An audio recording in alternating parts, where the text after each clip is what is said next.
You're tuning in to the Black Hollywood Live Network, featuring news, interviews, and commentary on all things Black Hollywood. Hollywood redefined. From Los Angeles, California, presented by Maria Menounos and streaming live thanks to Akamai Technologies. This is Black Hollywood Live, Portraits, featuring intimate, in-depth interviews with Black Hollywood stars and influencers. Black Hollywood Live, Hollywood redefined. You're listening to Black Hollywood Live. And now, the host for Black Hollywood Live, Portraits, Derrial Christon. Hey, what's up, everybody? You're watching Black Hollywood Live Portraits. I'm your host, Derrial Christon, and here joining me in the studio today is Courtney Stewart. Hello, everybody. DJ Jesse J. What's up? And our special guest that we are super excited about. You know him from the cult classic, The Last Dragon. He's a martial artist guru. He's an actor. He's a legend. Taimak is in the house with us today. Woo! Welcome. Thank you. Thanks for having me. It's a pleasure to be here. This place is awesome. We just gave him the full tour, so he's like pretty impressed with the studio setup. That's right. TMZ needs to come down here. TMZ needs to get here. We do not need TMZ up in here. Yeah. Right. Now, we were just talking about Europe, and I know that as a young kid, you kind of spent some of your time there in Europe and in New York. How did you get introduced into the business? Well, my parents, my mother worked at the Apollo when she was a kid, and her friends were people like Sam Cooke, Jackie Wilson, and all of them, James Brown. And my father, he's Italian. He was a singer, doo-wop, and they were already involved with that community and in that community. And I got into it. It was kind of a thing that kind of martial arts was my passion as a kid. Because my brother used to beat me up all the time. So we both did martial arts, but I stuck with it. And when I saw Bruce Lee, it really impassioned me to really get into it even deeper and take it more seriously.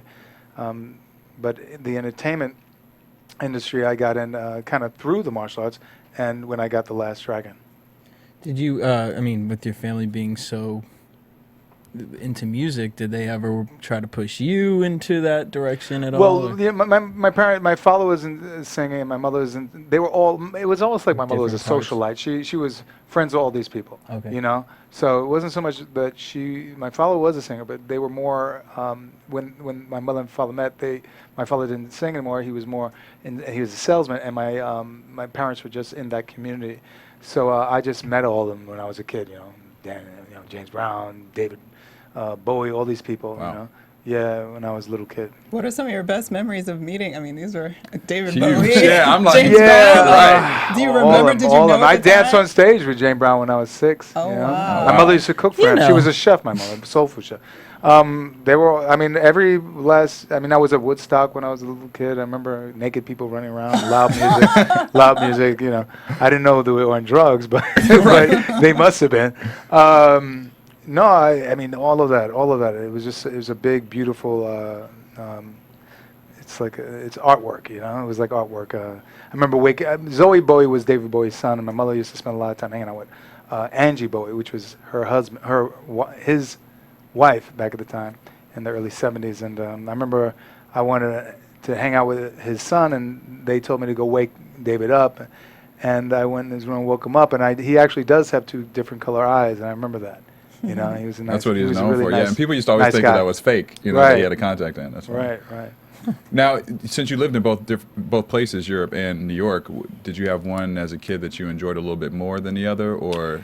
They're both so I enjoyed different. Europe more, but there are things about America that you can't touch. It's just it's a certain level of dream. I think America is more like the dream place. Yeah. And Europe is more like the dream. Yeah. What I mean? It's like that's more what my take on it. Yeah. And then you said Bruce Lee was pretty influential in your life growing up. Did you want to emulate his career as a kid and be like, Yeah, everybody did. Yeah, everybody, even non-martial artists. Women were like, wow, that whole thing. He was a genius. He was a genius of martial arts, and he was very charismatic, and he was the first person to really break that boundary. That racism that was going on, and he was the first one to really break it, and he broke right through it. Became a top box office draw, and he was Asian. Yeah. He You know, changed when the they were game doing all completely. that hee hee ha ha ha Right. goofy stuff Yeah. with Asian people, he And the was like, voice no, we dubs. could be cool too. And then Jim Kelly was he was influenced by Bruce Lee, and they were really close friends as well. Was he someone who you emulated, especially with him being an African American martial artist? Yes, he was a great looking guy, and we saw him in Enter the Dragon, and he was just phenomenal. He had the whole classic line, "I'll be too busy looking good," you know. And then I saw the Black Dragon, which we didn't train together for many years, but I just did a event. Ron Van Cleef, actually, Ron Van Cleef, Yeah. the Grandmaster Ron Van Cleef. I trained with him all through my youth, and there was a fantastic expo in New York that I was honored with. Ron Van Cleef, Michael Jai White, Michelle Hu, Ben Ramsey, the writer Ben Ramsey, and I said Michael Jai, Fred the Hammer Williams. Oh wow! So that was Fred that was Williams, an event thrown by Demetrius Angelo, and it was fantastic because they were recognizing black and other cultures in action film and indie action films especially. So look out for it in the future. I think it's going to be something special. It doesn't happen in New York very often, anything like that, or anywhere that I know of. After training under Ron Van Cleef, what was some of like the most key things that you learned from him? You know, if you feel, don't let them hit you first. He was a master fighter. You know, he was from the military, and he was an amazing athlete as well. So these days there are more athletics and martial arts, but back when he was coming up in the 70s, 60s, and 70s, he focused more on the athletic side and the strength and conditioning side than other martial artists, And I was impressed with the training, and it was like the military. Yeah. But his bottom line is never give up, and that stuck, Never give up. He had a lot of heart, as you had a lot of heart, a lot of so it's not in our blood, you know. And I look at it as, rather than saying never give up, I say see the light, see it. It's right there. It's like there's an image I have of a guy with a pitchfork underneath the ground. Oh yeah. And you see him trying to break through, and then he gives up. And on the other side, there's a whole bunch of diamonds, and you get an image of him walking away. And that's how it is in life. That a lot of people give up right before the treasure or the victory. That's true. Is there something that is there a time where you, as a martial artist, it's a very disciplined activity. So as a kid, was there any times where it was kind of like, I don't know if I want to do this anymore? And what was it that kind of kept you pushing? It was never. I couldn't get enough of it, Luckily I found what, I love, Mm-hmm. And I think that's what everybody can find that, I think, you just have to find, even if you don't know what it is, just, find out things that make you feel good. Hopefully they're not something that's bad. I like cocaine. Right. That makes you feel good. Right. Well, little crack maybe. No, but you find something, it could even be that, I love hanging around the park, and then maybe something in that arena, that field that, you could be in that field, something around that, or when I see water, I just feel invigorated. Mm-hmm. So you don't have to find a specific career, but if you find something that you love, that you really, then you'll connect with it. Yeah. And that's what I found that early when I was a kid. I just fell in love with martial arts, and my brother was whipping my butt all the time, so that was another reason. That's helpful. And it probably kept It's you out of good a lot of trouble. motivation. Well, because yeah. so much discipline that's involved with martial arts and just the training of it. I have several friends who were involved with it as well, and they were different than all the other kids. I mean, it was almost like they were mature beyond their age just because of the fact that they had so much extensive training. Yeah, it was tough for me because I grew up in the disco era. And there were so many great places in New York City at that time that you're like 15, 16, and you're like a kid jumping around, and you're so happy to be, you had Chaka Khan, you had Dinah Ross, you had every, star that you can think of that are just at their prime, showing up at these clubs. You know, Yeah. you know. I mean, Luther Vandross with the band called what's the name? What's the name? I forgot the name of the band. Anyway, he was part of a group, and there were so many people back then performing in these clubs, and there were lines around the block. So, but I did. You know, it's funny because a lot of the bouncers and the security in clubs were martial artists. So Makes sense. we would train sometimes in the club, in the basement, and we go out and dance. Yeah, it was something, you know. That's a night. That's staying in shape. Self-defense too, you know. They hired me to bounce in clubs when I was a kid. It was crazy. Now you moved from Europe back to New York, and then you won the New York State Kickboxing championship. Yeah. Now, how did that feel to get that recognition? Right. Well, you know, yeah, it was. I was very nervous because the guy came from Philly, and he was, you know, I didn't have a lot of money, and I didn't have money to get all these beautiful outfits, and you know, you get the trainer and the cut man, all these guys, and you know, when I came out, I just had my my kickboxing pants, and the gloves were on me, and warming up with a towel. And when he came out, his whole crew was decked out. And I said, "Oh man, these guys are real professional, and you know, he must have like the best trainers." And so, you know, that's what happens. You know, your mind starts to go to places, and you know, doubt starts to seep in. But when we came out, we were slugging at each other, like going crazy, trying to knock each other out. And in the middle of that, I said to myself, one of us is going to get knocked out because we're just giving everything we can. And, you know, and one of us chin can't take all that. right. So I backed away, and he kept coming at me, but I bounced off the ropes, put my foot on his chest, dropped off his chest, and knocked him out with the right hand. So, and that was like, you know, it felt amazing. In other words, I don't want to fight you in the alley. Yeah, Is right. what I you're don't telling fight. me. Actually, I don't fight at all. Actually, I haven't had a fight in dozens of years. Over Yeah, dozens people of know who you are. Yeah, exactly. Yeah, but there's people out there that carry weapons. try. yeah. That's Yeah. true. What's your like obviously this is a small enough space for you not to do it, but do you have a favorite move that you like that you? For me, growing Yeah. up, there were artists like I mean, mine was more Power Rangers, but there were I know that because I'm serious. Yeah, I was with did Walter. I was with Shotokan. Walter, the black kid in the Power Rangers, the other day. We were at a signing at the convention. Yeah. So is there a move that like there was the bicycle kick that I always was drawn to? Is there a move that you always wanted to learn that you were able to accomplish later? Well, back then we were working on the switch kicks and 3 kicks in the air, like you do a split kick, finish with a round kick, and I used to do those. Why don't you give us a sample? Go ahead, man. Yeah, with these ripped up jeans. Yeah, I might yeah. as well rip them some more, right? Derrial, get it's up. like a power punch. Well, you know, Bruce Lee used to make the 1-inch punch very popular. Yeah, I mean, you know, right after you do it for many years, you're just applying, like right now, this style of Brazilian Jiu-Jitsu. I'm just trying to make that more my own. You know, I'm in the beginning stages, doing it a few years, and just trying to find my way with it. So I haven't picked any. That's been absorbing me the most right now, and I haven't picked a specific technique. But one of the things I'm working on is being better from the bottom, which is most cats want to be on top and apply pressure to the person that's on the bottom trying to defend themselves. Because on the bottom, it's very it's much more difficult because the cat is putting all his weight on you, and so forth. So you know, that's what I'm working at. I looked at that as being an advantage. Once you really learn how to defend yourself from the bottom, then you'll feel much more free.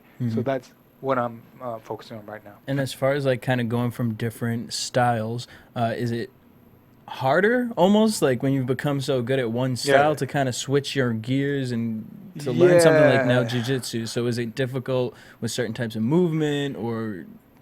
Yeah, for me, martial arts and is when I was younger, it was more of an ego thing. It was more like I want to be the best fighter. I want to be strong. I want to look good.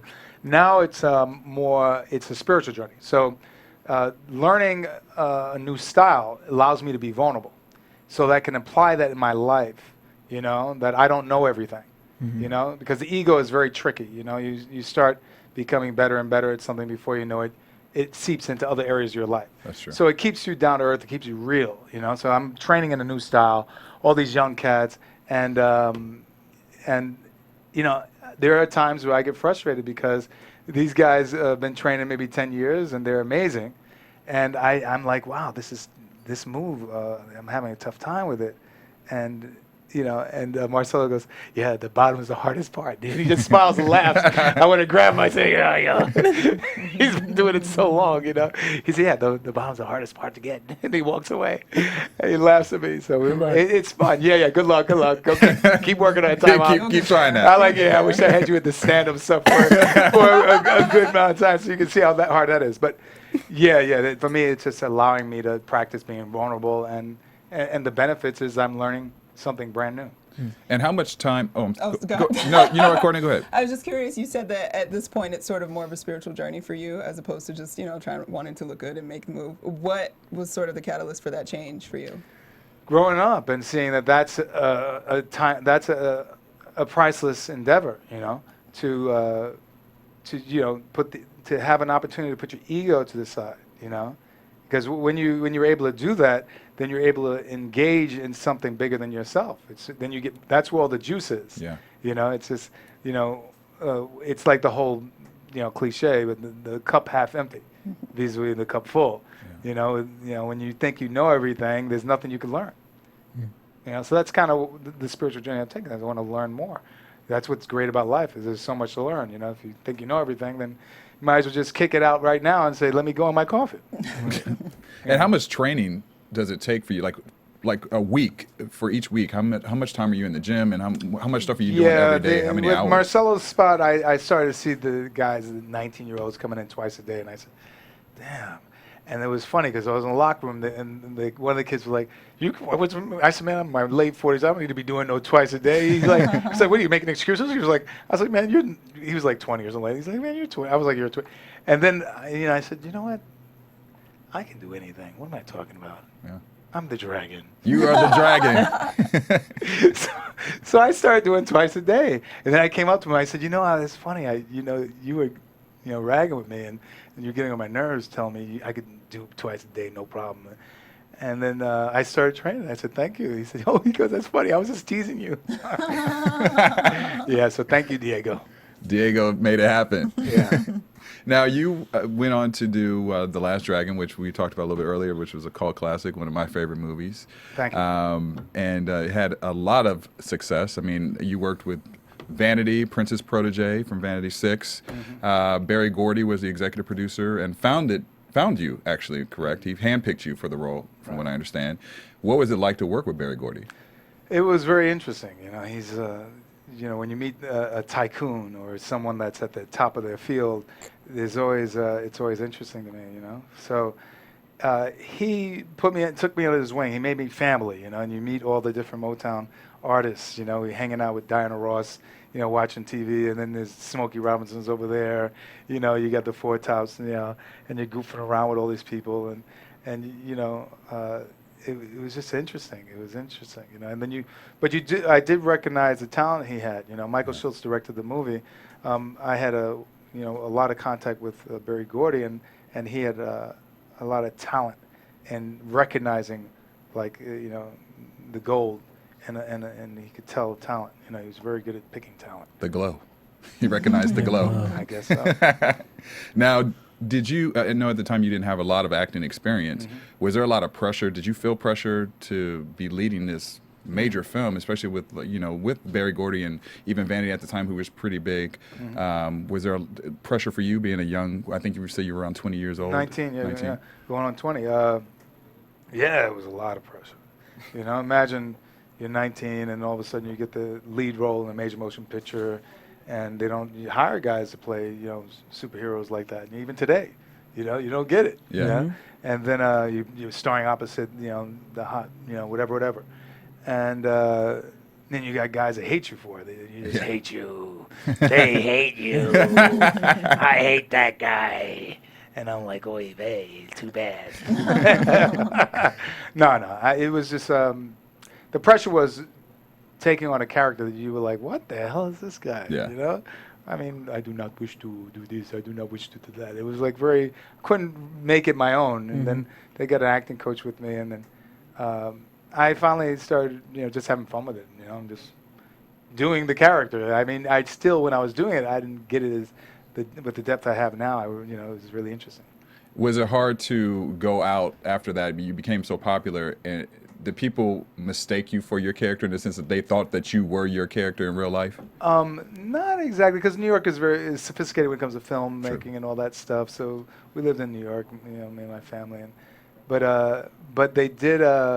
They were like, wow. When people would meet me, it was, I was kind of popular in high school, but it was a whole nother level when you step out and Rick James sees you in a party. He goes, Taimak!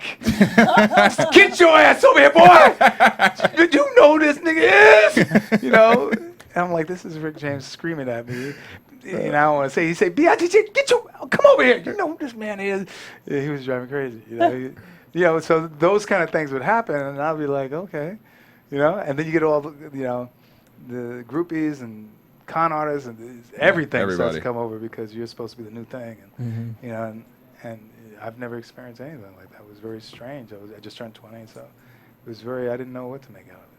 I think you need a T-shirt now, because all I have in my head is the Rick James quotes, and I was thinking that I'm Rick James bitch. So now you need to say Rick. Your T-shirt needs to say something like Rick James said this to me, and then put all these quotes. He would scream out my name any place he saw me, and then it was so funny. He was so loud. But he was but he had he was so charismatic. What was one of your favorite moments kind of working on set?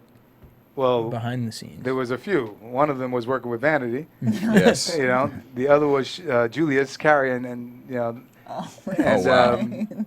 And the other one was Leo, who played my little brother. Of course, Julius and Leo passed away. Yeah. I mean, there were the Italian guys. Offset, they were cracking me up because they didn't like one of the guys. I'm not going to say who it was. Not one of the actors, but behind the camera. But the Italian guys, the guys who were Eddie Arcadian's henchmen, they would yo, Taimak, he's a peckerhead, isn't he? He's a peckerhead. They would speak like Guidos, and it was so funny. Oh, man. We were just laughing all the time. And you and Janedy seem to have a lot of chemistry on the screen. Was there any maybe romantic things going on off the screen as well? She's a preacher now. She is. I'm actually Facebook friends with her. Yes, I met her. I met her, and she became a Facebook friend after that. She's was a beautiful woman then, and is just as beautiful now. What does she say when she Facebooks you? When she talks. She sends just different things about life and those type of things. Tell her give Taimak a call, not a text. I would definitely say that. Not a text. Not a text. A phone call. Well, all right. So you had a lot of fun memories, but what was something that you were a new actor going into this, and as a martial artist, what did you learn from the movie? Well, from the movie? From working on set with other actors, martial artists. I learned that it's just crazy. I didn't learn anything. It was just crazy. It's it's too much going on. You're too young. But what I learned, I read there was Elia Kazan was one of the top filmmakers back in the day on the waterfront. He worked with James Dean and all these. He made these guys stars. Marlon Brando, and he wrote a really thick book, and it was his life.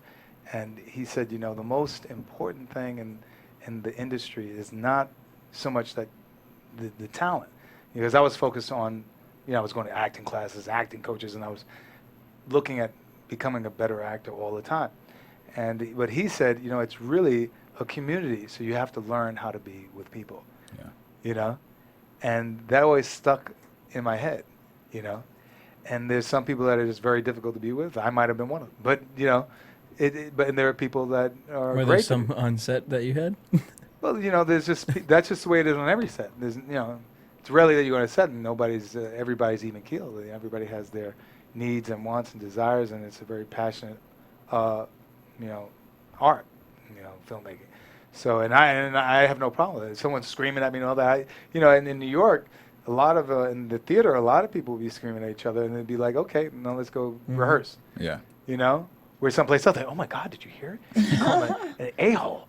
Oh my God, that was like the West Coast and East Coast. The East Coast is like, listen, you effing a-hole, you did that scene 3 times, and then you come to LA like, Jesus, don't you ever, We're gonna file papers. So, but that's basically what I learned is, that kind of connects with martial arts. Is like, being with you is, you got martial arts. It's really about being with your community and other martial artists. So you have to learn how to be with people.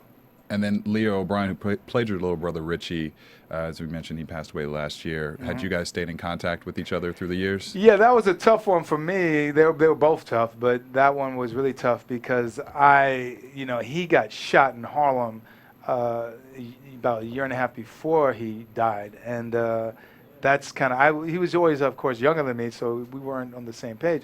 But when I heard that he got shot, I went and visited him, and he was so happy, and I was happy to see him. And he jumped out of the bed. There was blood coming out from the staples in his belly. He's like, "Oh, you want some water? I get some water." And I was like, "Leo, what are you doing?" I actually took my camera out, took a picture of him walking down there the hallway. I said, "Leo, just get your butt back in bed," And then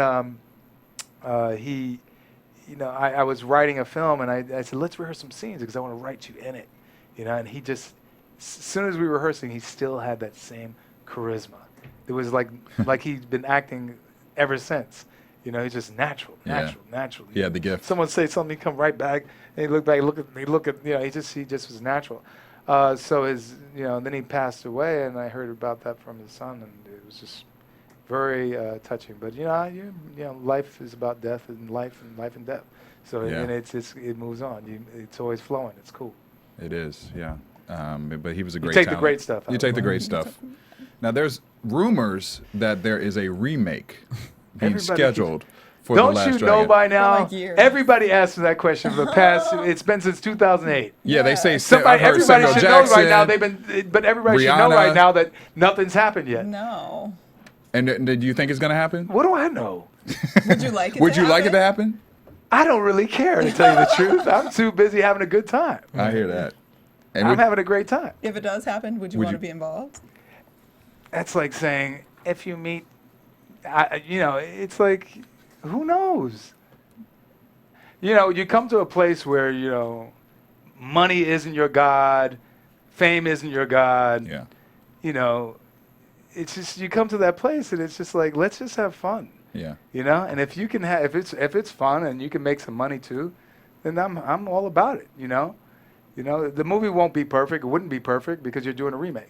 There's no such thing as a perfect remake because it's like, you make a great, amazing meal like it's the best meal ever, and then you try to you try to duplicate that same exact meal. It's not going to happen. Yeah. But you can make another meal and have it be great. So that's basically the way I look at it. Well, I'm sure a lot of fans would be happy to see it and see you in it.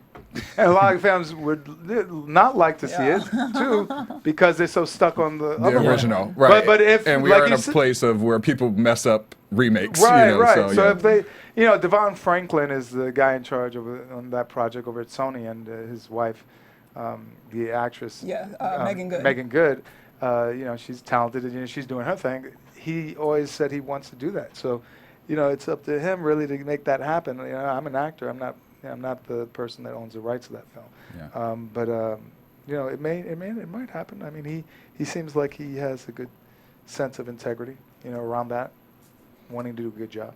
Well, go ahead, Jesse. You said something about writing a script. When did you start getting into that side of the entertainment? People say I have talent in writing, but I personally do not like to write. I like to act and direct and things like that. But it's more of a chore to me to be in front of a computer. Mm-hmm. I like being with people and that type of thing.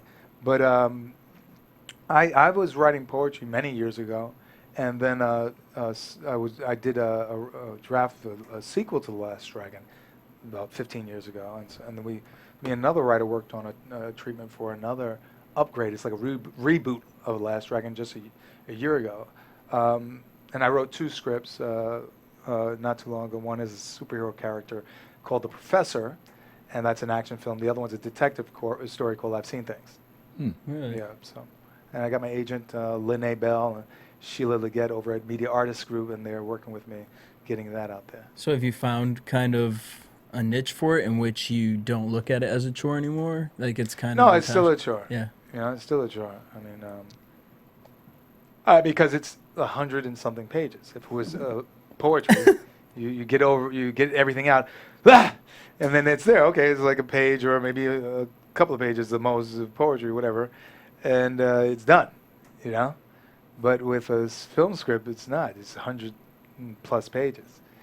So, I don't get writer's block because I don't try to control where the story's going. You know, there's a framework which I work from, and it has to do with a beginning, middle, and end, and it's pretty much the formula of all scripts. However, I try to make the characters multidimensional, and that's my training that I got from Richard Lawson and Jeffrey Tambor, and of course the late great Milton Casellas at the Beverly Hills Playhouse. You know, they really were great at working on developing your character. So I take my acting experience and put it into the writing, and then one of the keys is for me is, you know, I heard one director say once, you know, he said, you know, if you make a movie and you're going to write a movie, don't make it good. Make sure you write a great movie. Yeah. So when I thought about that, I said, okay, so, you know, what would it be great? And then when people read it and they say, well, that's great, then you know, just because you think it's great, I'm a great dancer. Yeah, right. And then you look at who's dancing, Jesus. So there's talk about a Last Dragon sequel, and you already have a script for it, so maybe merge them together. Yeah, that sounds like a nice little. And lots of people have said it's Steven great. Spielberg, right? Exactly, Steven. If you're listening, George Lucas. Who else is out there? We could throw Quentin Tarantino, throw a little twist on the Last Dragon. Tarantino, he's the man. Tarantino's the man.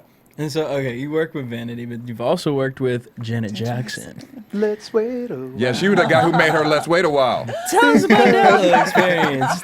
Wait a long while. I don't think Janet's waiting anymore. I don't know. I haven't seen Janet in a long time. I wish her all the best. How did you get involved with that project?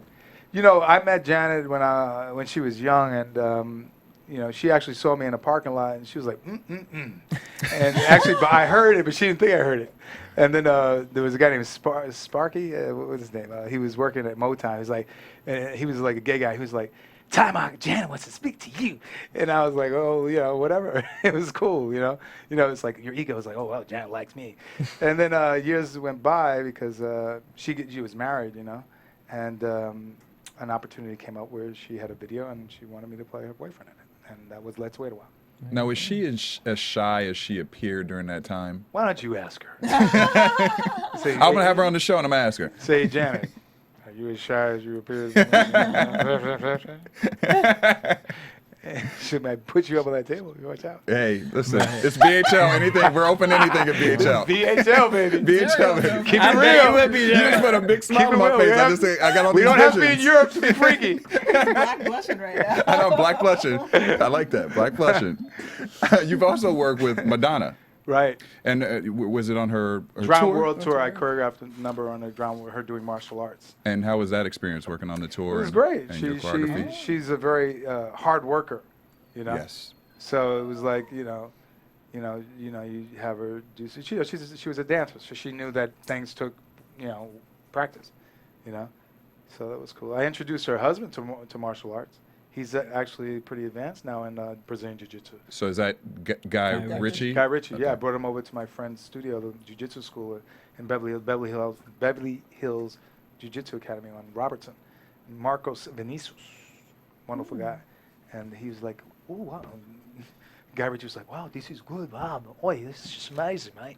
And I said, yeah, well, you should stick around. He might teach you something. And he goes, oh, I might just do that. And he hasn't stopped since. It's been like over 10 years.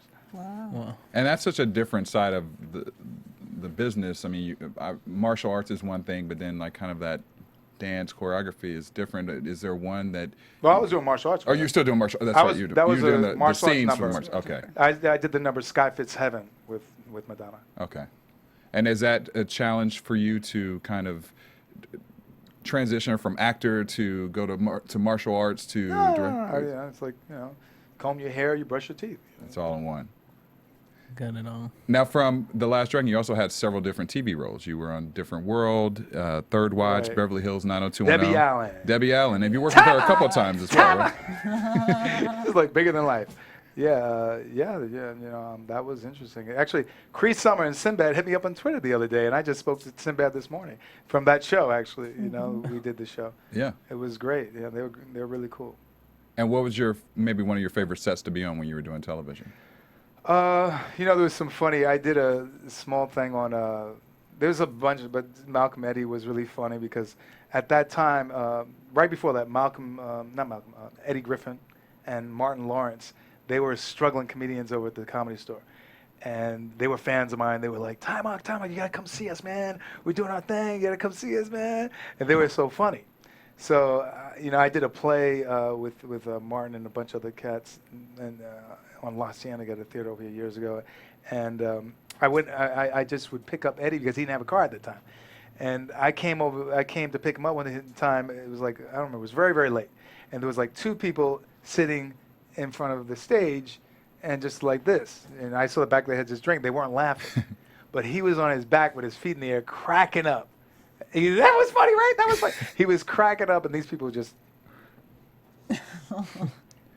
He was amazing. And then, but that was part of the theater experience? Or the play? Well, no, that was at the Comedy Store. That was the comedy show. But I don't know. I got lost. You remind me what the hell is You're like, what were we talking about again? No, well, we were talking about the television shows that you appeared on, and you right. did Well, I'm several sorry. Yeah, I appearances. know. Yeah, it was some of the fun moments. Yeah, I'd have to think about that. I mean, there was so many. There's so many talent. When you're around a lot of talented people, and it's just you become a voyeur sometimes on a set. You're laughing at or being impressed by other people's talent. And then you took on a different role. You kind of took on a very serious subject. You were played a date rapist. Mm-hmm. How did you kind of prepare for that role, which is such a heavy subject? And yeah. Well, Debbie Allen. I talked to her, and then also, I played this goody character in The Last Dragon, and I was like, yeah, well, let's shock the audience and shock these fans a bit. And now I think of it, I shouldn't have did that because they became so close and so warm to Bruce Leroy that you don't want to break that image. So in the future, I wouldn't do something like that. But I was saying I want to do acting roles. You want to act, actor. It's about the money. It's about being that great actor. So I just wanted to show I could do bad guy. So that was cool. Is there a role that you would like to kind of take on that you haven't? I like these warrior roles because I feel like I'm a warrior. Like 300 kind of warrior? Yeah, something like that. Where you're bleeding and there's no water and But they need to catch on new season of Game of Thrones. And your woman is like back at the castle and there's a guy that wants to get with her and you want to get back there but there's no water. All right, so you got it, a warrior. We're putting out in the universe. There's some eagle biting your leg and and you're like kicking him and you're like, I'm gonna get back to my woman. And then there's a guy with a mustache out there with your woman and you're like, But yeah, I'd love to do something like that. Note to self once again: do not fight this man. If he's in the alley, go the opposite direction. I only enjoy fighting in competition, not in real life. I only fight when when your family's being attacked or you're being attacked. Otherwise, there's no ever a reason to fight. Yeah. Well, so we've kind of talked about your movie side of things. We've gone a little bit of television, and now I also know that you were heavily into plays. So you did the Roadhouse, the comedy, and which was a kind of a comedic version of Patrick Swayze's Roadhouse, and then also Cheaters, which had a pretty star-studded ensemble as well. Right. Yeah. I love theater because you get immediate reaction. So it's like it's different. With a film, you gotta wait for it to come out. But with theater, it's when you can embrace uncertainty, then you can have fun. Yeah. If you can't embrace uncertainty, you become limited as an actor in the stage because, things always go wrong. And sometimes more experienced actors in theater, they'll make things go wrong just to throw you because you're too on point. Yeah. And when you're too on point, you become predictable and the audience knows what's going to happen. When you don't know what's going to happen, that's what you're supposed to be doing as an actor anyway, then the audience is going on a ride because they don't know what's going to happen. Yeah. So that's what I love about acting in general, but especially in theater, you have the opportunity not to not know, and if there's supposed to be a couch on the set and the guys were drunk from the other night and they didn't bring the couch on the set, and you go, aren't I supposed to sit on the couch and eat? I guess I'm gonna eat this 3-course meal on the floor, whatever, 12-course meal. Yeah. So when you can embrace it and be light with it. Then you can, and you get really confident as an actor when you do stage. That's what they say. They say theater is one of the best training for any actor, no matter. Confidence. It's the confidence, and I also would assume that it also has to be a little scary because it's different from being on a set where if you need to do a retake, you can do it. Where if you're live theater and you mess up, Right.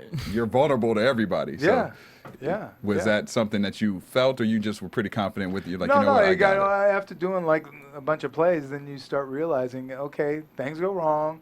You can't go nuts. You can't leave the stage and all the people looking, where did the actor go? You know, so that's where your confidence gets. You know, you actually find them as gifts. Yeah. You know, something goes wrong, like I said, the couch isn't on the stage.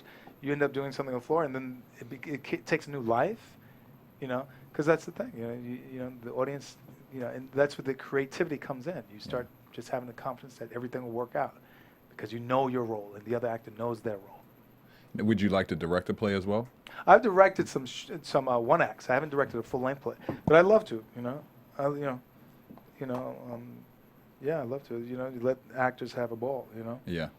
And is it enjoyable for you to be on the kind of the opposite side? You know, as an actor, obviously you're kind of taking the notes from the director and from the script, but is it more fulfilling for you to come on the other side of the I like both. You know, I like both. It's just a creative process, and you know, when you're on the other side, not in front of the camera or on stage, when you're there, it's like you're the vegetables in the soup. Yeah. You're not the cook. When you're the cook, you can actually look and enjoy it, you know, and eat it up and laugh. But when you're doing it, you know, you can't, see it at the same time. Yeah. So that's the only thing. Like whenever I've done anything, I've always said, man, I wish I was sitting in the audience seeing this because everybody else is enjoying it. You know? I mean, I enjoy it, but if you're playing a dramatic role, you're not enjoying it. Right. There's times that you're like crying, Yeah. And then there was a period that you kind of took a little bit of time off from Hollywood, it seems like. Yeah. And what were you doing during that time period? What were your fans like recuperating? waiting to hear from you for? I was in rehabilitation, brain damage. Oh, wow. Yeah, man. And Hollywood is a trip. You live here. Yeah, it is. Come on, give me a break. Come on. Yes. You got all kinds of sharks out here. That is definitely true. And then to move from that to 2010, being inducted to the Martial Arts Hall of Fame, what is that like? How do you stay so grounded as far as kind of being swooped and, you took this path of martial arts and where it has kind of led you? Yeah. What keeps you grounded? Well, you are the responsibility for your own groundedness, not anybody else, You talk about all these big stars and say, it's the people around them. No, it's you. It's you. Now, I can understand someone that is very, very young. But at some point, in life, even if you grew up around it and you have to, you know that you have to stop doing certain things, That's true. So, basically everybody knows, when they're being a little too much, You walk in and, someone is set and maybe the PA made a mistake and gave you the wrong, cup of coffee, and you were supposed to get tea, and then you give them an ugly look. Why give them an ugly look? Just say, hey, man, I don't like coffee. I like tea. Now give me some tea. And he goes, I'm sorry. And then you say, I'm just kidding. And then he laughs, and you're like, and you make him feel relaxed, rather than giving him a hard time, because he made a mistake, So it's just, it's common sense, Look at the things happening in the world. Look at in the Philippines. Yeah, it's craziness. Anything could happen. Look, I was in New York. They had the Sandy. Anything could happen to anybody. Yeah. Look at the Madoff. He made off with the made people's money. So don't think your high horse can be always kicked down in a blow of the wind. Anything could happen. So that's just that common sense. How did you celebrate being inducted? Oh yeah, that was more like wow, that like feels good. It's like wow. And then like I was saying this past weekend at the expo, the other weekend, being honored at that place. That I feel really young. I feel like I'm 25 years old, honestly. But so it's kind of surreal, when people say, "Oh man, you're a legend." And the people that come up to me looking older than me say, "Man, I was a kid when I saw your movie, and I'm watching, and my kids are watching your movie." So I'm like, so it's kind of a surreal feeling. It doesn't. It's like a dream. Mm-hmm. It doesn't even seem. It doesn't. It's like really like a dream, and it feels good. Now you've been you are a teacher. You're a trainer. You've accomplished so many things. You had a fitness DVDs out. What else Do you have something on your bucket list that you'd like to accomplish by the time Yeah. you're 50 that you haven't done yet, or something that's major in your life? Yeah, there's a couple of things. One is I started working on a book, and then that takes more discipline than that because I'm doing so many other things. And the other, obviously, I want to make another incredible movie, so I'm working on that. I've started working on something that I think a lot of people are going to benefit from, and I started working with young people years ago, and that was a dream program. And then I started doing research on vision boards and things like that, and I found something that I'm creating right now, and it's a dream tool, and it has to do with it's almost like meditating and envisioning, but I'm going to patent it first and then I'm going to put it out. But it's basically a way for you to achieve your dreams by seeing your dream every day, you know. But it's not that simple because you have to be coached for the first beginning sessions on your true, because there's so much stuff on top of your true essence. You know, your parents, you're still trying to be a certain way for your parents, or for there's all kinds of things. You know, I'm trying to be because I'm American, or I'm Christian, or I'm gay, or I'm straight. You know, all this fake Labels stuff. and boxes. Yeah, everybody's trying to fit in, then that's not who they really are. You know, so before they create their dream, they have to know who they are and what their essence is.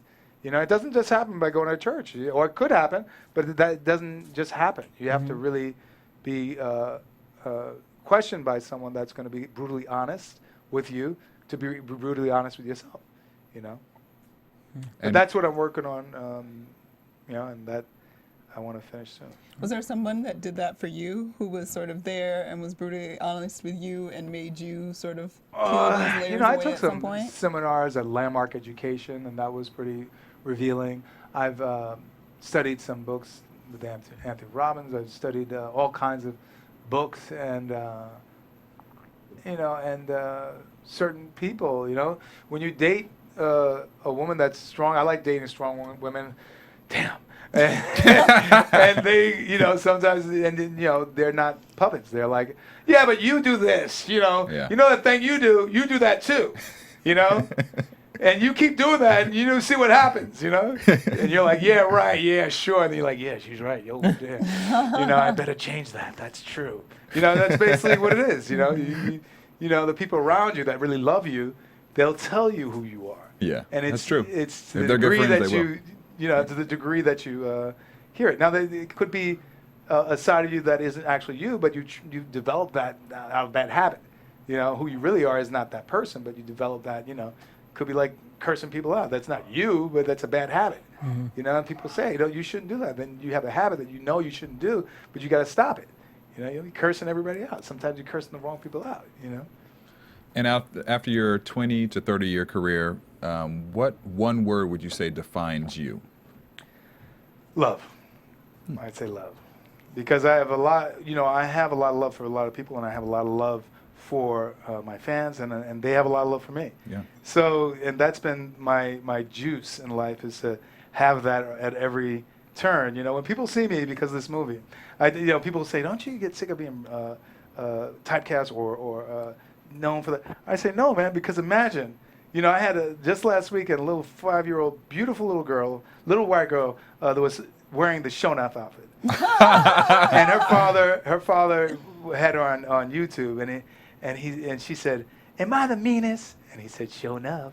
And she said, "Am I the prettiest?" And he said, "Shonuff." And she said a bunch of those. And she said, she put a little glasses down. She said, "I can't hear you." And she said, "The show got her off." And then they That's came. That's gotta feel amazing. Then they just came know. to see me. They sent the video. Yeah. Then they came to see me at a signing, and I took a picture with this little cutie pie, and I was like, "Man, this kid's gonna go up, and they're gonna show their kids, and it's amazing for the rest of my life. Yeah. I'm gonna have that type of love coming my way. That No moment matter in what. history. Even if there's another movie I'm doing and it's great or better or whatever than that one, they're just gonna love it. That's what's great. That's like someone like Robert De Niro, Al Pacino. They got Scarface. They got a couple of movies that people always are like, yeah. Those are the ones. Those. Yeah, say hello to my little friend. You know, it's like yeah, you know, De Niro. It's like or Jack Nicholson, any of these guys. Yeah, you had that moment in history. A lot of people don't get it, so to have that, it's got to be an unbelievable feeling too. Yeah, To know that people appreciate your work. yeah, they just, it's like it's love. Whether they know who I am, they still, on some level, that character was me. Yeah. You know. And then you have a big event coming up, the pro wrestling event that fans need to know about. You need to promote There's that. a guy going around saying he's Shonuff. And Shonuff is, Julius Carry, a great actor, has passed away, and he already gave it all out there, did an incredible role playing Shonuff. So this character's going around wrestling as Shonuff, and he's calling me out. Oh. Okay. Uh-oh, I see the moves. So we're going to have to get busy this Saturday in Simi Valley, yeah. And now how can fans find out and go? Would it go online that's or what's it entitled? VendettaPro.com, Vendetta. And you can go to my Facebook page, facebook.com/I am Taimak. Taimak. IAMTAIMAK. You can find me there on Facebook or Twitter, I am Taimak. Instagram /I am Taimak, and it's all there. You'll see it's this Saturday, the 23rd, in Simi Valley, California. So that's a go-to right there. I have to see that. Yeah, I was like, I think I might have to check that out. Drop kicking, spitting, and smacking. You got to do the signature moves. I'm gonna go check it out. Now we got 5 more little questions for you here that we'll let Jesse and Courtney ask you. Sure. What's one of your most embarrassing moments that has just kind of always stuck out to you? Oh, God. Yeah, probably many, but I got to think of one. Oh, boy. Oh, there's some I can't say. It's too embarrassing. That's a tough one. I have to think about that. Okay. Let's go to do you know the drama that's been going on with TLC in Pebbles? No. L.A. Reid? Okay, well, we'll skip over that one. Well, I know Chili. I know her. Oh, okay. Yeah. Yeah. She's a big martial arts wrestling fan, actually. Oh, okay. I didn't know if that's how you knew her. Yeah, no, I mean, she remembers me from The Last Dragon. That's how I initially met her.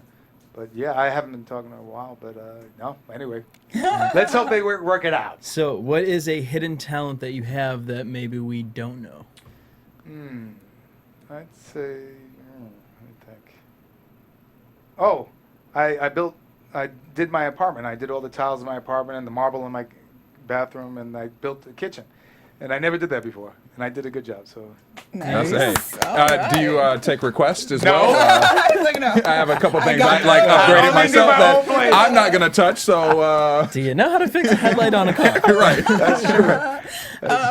Okay, and moving forward, writing movies and wanting to do more film. Who is one actor or actress that you would like to work with? Gary Oldman. He's a great one. Yeah. Yeah, he's one of my Good favorites. one. What's your favorite Gary Oldman film? Man, so many, there's so many, I was really moved how brilliant he was in Immortal Beloved, Oh yeah. the Beethoven story. Yeah. But then there's got so many performances. Dracula, The Fifth Element, True Romance. True It Romance. goes on and on. Still and a on. classic. Yeah. Yeah, I mean, he's like Brando in that he doesn't have to say anything. He just looks, and you get it all. That's what they say, that acting is between the lines. Yeah. It's not on the line, and that's what he does. There's many great actors, but I love to work with him.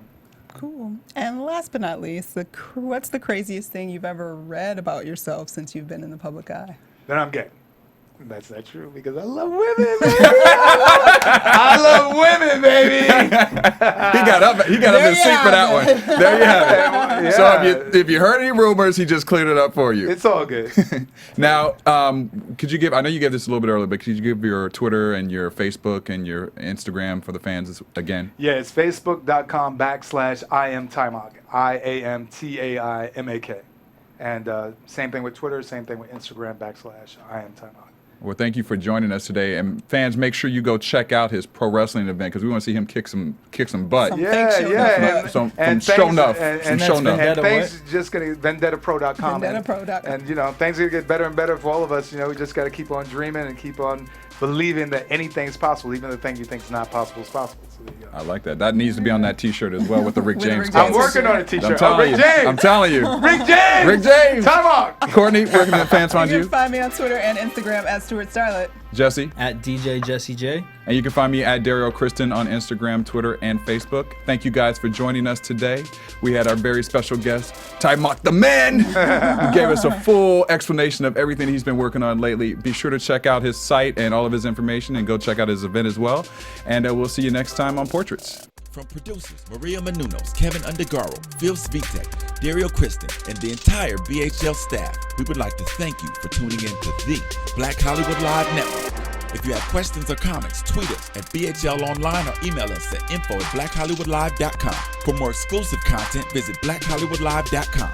This has been a presentation of the Black Hollywood Live Network. Hollywood redefined. The views expressed here are those of the hosts only and do not necessarily reflect the views of BHL or its owners or principals.